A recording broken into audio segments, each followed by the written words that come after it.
আসসালামু আলাইকুম, কেমন আছো সবাই? তো তোমাদেরকে আজকে একটা মজার জিনিস শেয়ার করব। আমি যে ফ্ল্যাটে থাকি তার পাশের বাসায় একটা পোষা কুকুর থাকে। তো ওর সঙ্গে আমার একটা বন্ডিং তৈরি হয়েছে।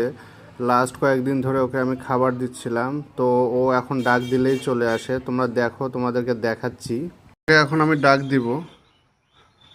ওই ওই আয়, দেখেন ওই দৌড় দিয়ে আসতেছে। ওকে শুধু একবার ডাক দিলে ও এইভাবে ছুটে আসে। এই তুই আসছিস? ওইখানে থাক, অপেক্ষা কর, আসতেছি আমি। ওকে অপেক্ষা করতে বলে আমি ওর জন্য পাউরুটি নিয়ে যাচ্ছিলাম।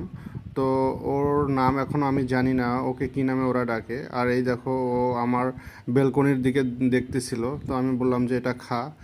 তো ও এই শুকে দেখতেছিল, তো আমি নিচে দিলাম, হয়তো বা নিচে থেকে খাবে।